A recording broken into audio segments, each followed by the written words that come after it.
अहम तस्वीरें जो अब दुनिया के सामने आ रही है वो है इजराइल हमास युद्ध से जुड़ी हुई। इजराइल और फिलिस्तीन के युद्ध के मैदान से ये पहली तस्वीरें कुछ इस तरह से आ रही है। दक्षिणी इजराइल के शहर नीतिवोत की है, जहां पर इजराइल की सेना अभी भी दक्षिणी इजराइल में घुसपैठी आतंकियों से मुकाबला करती नजर आ रही है और उनकी तलाश में सेना और पुलिस की गाड़ियां सड़क पर बैरिकेड लगाए हुए हैं। वहीं दूसरी तस्वीर आप देख रहे हैं वो गाजा पट्टी के अंदर की है, जहां इजराइल की एयर स्ट्राइक में एक मस्जिद जमींदोज हो गई है। और दो तस्वीरें आप देख रहे हैं कि कैसे घुसपैठियों से अब इजराइल की सेना मुकाबला कर रही है। वहीं गाजा के कुछ खास इलाके जिन्हें निशाना बनाकर अब इजराइल की ओर से हमला हो रहा है। और एक बड़ी अपडेट सामने आ रही है, फिलिस्तीन और इजराइल की जंग पर संयुक्त राष्ट्र ने बहुत बड़ा दावा किया है। यूएन का दावा है कि गाजा पट्टी से 1,23,000 लोग विस्थापित हुए हैं। इजराइल लगातार गाजा पर हमले कर रहा है और इस बीच संयुक्त राष्ट्र ने यह बड़ा दावा किया है। और इस दावे के मुताबिक जो तस्वीरें सामने आ रही है उसमें वो आंकड़ा भी सामने लाया गया है। 1,23,000 लोगों के विस्थापित होने का दावा है।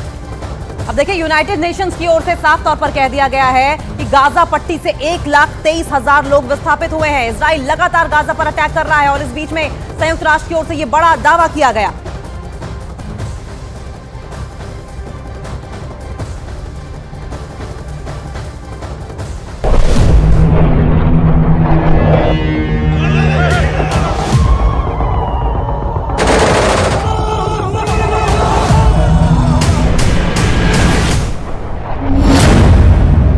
गाजा को रौंद रहा है इजराइल।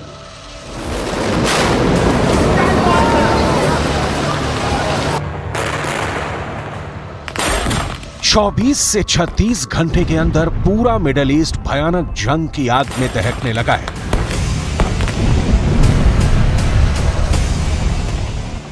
सात अक्टूबर की सुबह तड़के हमास ने महज 20 मिनट के अंदर 7,000 से ज्यादा रॉकेट दागकर इजराइल पर पिछले 10 साल का सबसे प्रचंड और भीषण हमला किया है।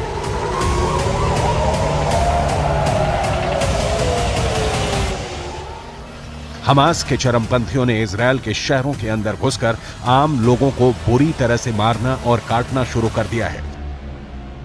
हमास इजराइल के नागरिकों पर अंधाधुंध फायरिंग कर रहा है। हमास के लड़ाकों के साथ साथ गाजा और फिलिस्तीन में रहने वाले हजारों लोग इजराइल की सेना पर टूट पड़े हैं।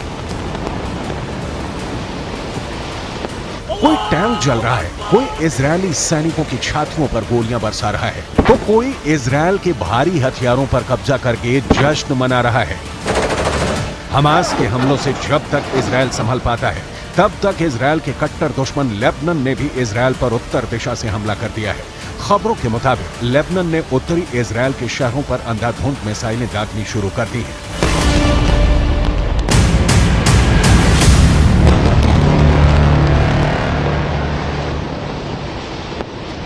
इस वक्त इजराइल, हमास और लेबनान दोनों के डबल अटैक में बुरी तरह से घिर चुका है। दुनिया हैरान है कि आखिर दुनिया की सबसे खौफनाक खुफिया एजेंसी मोसाद को हमास के इन बेरहम हमलों की भनक क्यों नहीं लगी।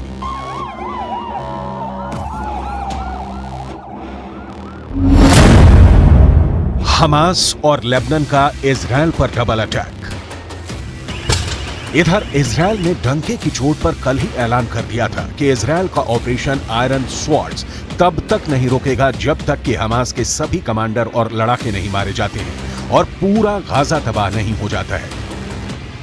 इजराइल वायुसेना के प्रचंड एयर स्ट्राइक को देखिए, जो रात के घुप अंधेरे में चुन चुन कर हमास के चरमपंथियों को मार रही है, इमारतों को घातक बमों से उड़ा रही है। गाजा में इजराइल पूरी तरह से सर्वनाश करने पर उतारू है। את כל המקומות שהחמאס נערך בהם, של עיר הרשע הזאת, כל המקומות שהחמאס מסתתר בהם, פועל מתוכם, נהפוך אותם לאיי חורבות. אני אומר לתושבי עזה, צאו משם עכשיו, כי אנחנו נפעל בכל מקום ובכל העוצמה. בשעה זו מתארים כוחות צה"ל את אחרוני היישובים ממחבלים. הם עוברים יישוב יישוב, בית בית, ומחזירים את השליטה לידינו. אני שולח חיבוק ותנחומים מעומק הלב למשפחות השכולות שיקיריהן נרצחו היום בדם קר ובאכזריות אין קץ. अब इजरायल को ऊपर वाला भी नहीं रोक पाएगा। गाजा पट्टी में शनिवार यानी 7 अक्टूबर की रात को शुरू की गई एयर स्ट्राइक लगातार जारी है। इजरायली डिफेंस फोर्स ने गाजा पट्टी के आसपास रहने वाले नागरिकों को आखिरी अल्टीमेटम दे दिया है कि तुरंत इलाका खाली कर दो। इजरायल पूरी गाजा पट्टी को मिट्टी में मिलाने जा रहा है।